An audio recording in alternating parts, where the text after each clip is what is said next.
Okay, so a hot fix went out earlier on PC that will help fix cross save issues as well as Archon Shard issues. We are going to go over them right now.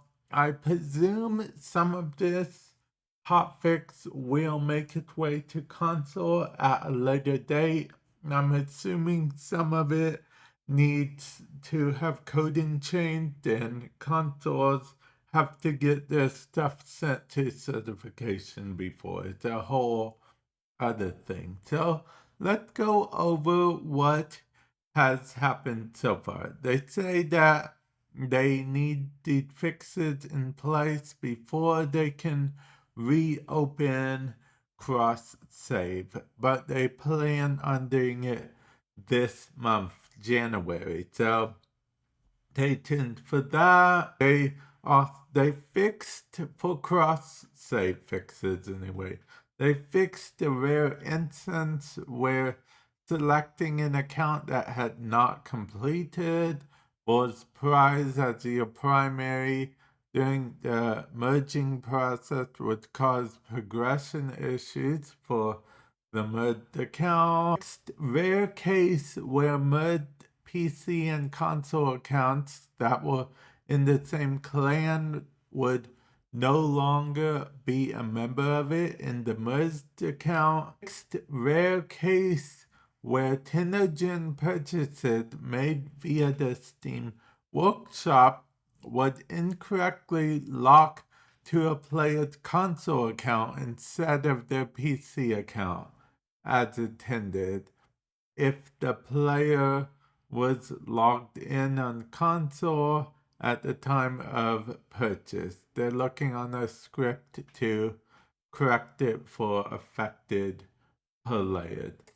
Companion incubation not progressing after merging two accounts that both had a companion active. Moving forward, new mergers will automatically move those companions into stasis to avoid the issue. If you have experienced this issue and need assistance regarding access to the companions, you can submit a ticket to support.warframe.com. So basically submit to support. Now let's go over the Archon Shards changes, shall we? Well, I don't know if all of these are Archon Shard changes. They are other changes, but the first one is an Archon Shard change. So let's go over them. In the Violet Archon Shard, embed bonus affecting health/energy pickups to function similarly to the equilibrium mods. Now, health/energy orbs can be picked up if one is full, but the other is not to apply the bonus. See, this is how equilibrium works now. Ever since the Whispers in the Walls update, actually.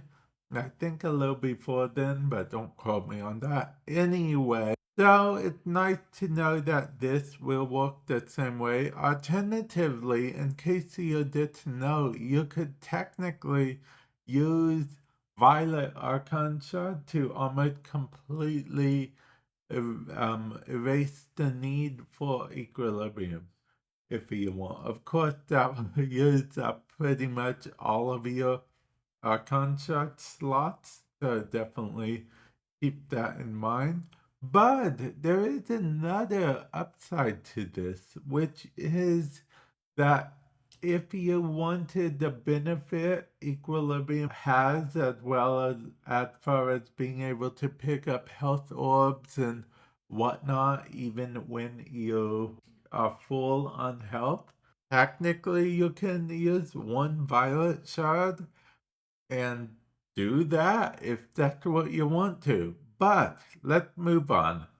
Let's see. And the regenerate shields when you inflict an enemy with blast status, Topaz Archon Shard, embed bonus to no longer apply when shield gating is triggered. An unintended degree of invulnerability could be obtained using this effect while continuously triggering shield gate, so it would change to function similarly to Caliban's ability, where the shield recharge disabled when shield gate is triggered and only resumes when the shield begin to regenerate themselves. Also, change the required amount of players needed to start the boss fight from all squad member to half squad members. Okay, see, I actually liked it quite a bit because I always got lost so much. Okay, so I always felt kind of bad that my teammates would have to just wait for me to get there. So I actually like the change quite a bit. They are doing it to try to relieve the whole hood migration thing because, people get annoyed with waiting forever and then they leave and it hood migrates, so on, so forth. And yeah, that. Change the slam of the Paragon. I call it Paragon, but I know that's not its actual name. Prime's slam attack to match its base version. Okay, so now apply the forced slash status effect. Change damage type from impact to puncture. You know what? This is interesting because that means they can change damage types of weapons on the fly if they want to. And I never really thought about that, but yeah, I guess. Okay. Placed the skip button in the circuit reward screen with a continue option if multiple rewards are available. That aims to help prevent players from skipping them all and instead will now show the next reward.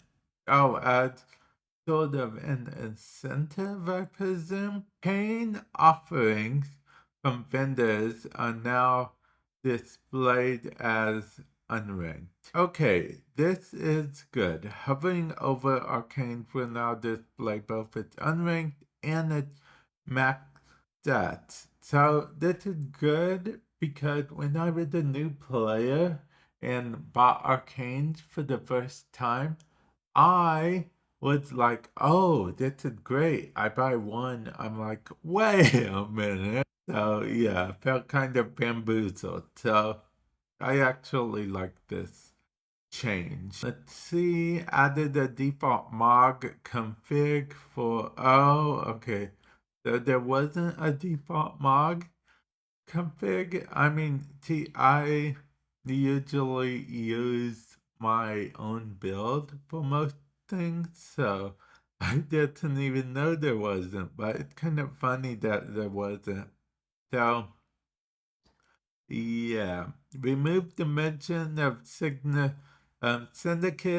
sigils in the, oh, okay. See, this is an old thing. Syndicate sigil. So you used to have to wear the sigil of the syndicate that you wanted to level up. You don't have to anymore, so it makes sense. Now then there's a bunch of changes here. I'm going slow, so you guys can pause to see if you guys wish, because there is a lot more changes and fixes than I thought. Oh, they also apparently fixes toward DirectX 12 AMD graphic card crashes. Let's see, DirectX 12 was disabled as a temporary solution while they worked on a fix. They have re-enabled it though in this hotfix. So, okay, that's good. Fixed Topaz Archon Shards bonus not triggering from enemies that were killed by the required condition. Okay. So basically, these general fixes are telling some of what they mentioned up above. And yeah, that's about it, honestly. I assume, like I said, I assume the change will come to consoles. If it's not on consoles already, I was watching the dev shorts, as they're calling it, and they mentioned that the change will be live on PC. They didn't mention console. That's why I'm assuming that it's not on console yet. It could be for all I know, but I assume that it hasn't happened on console yet, so I assume it also will in the future because that's kind of a whole cross save, cross play thing. Everything has to eventually be on the same page moving forward. But yeah, let me know what change you're most excited for, if any. And with that said, I will catch you guys in the future. Later.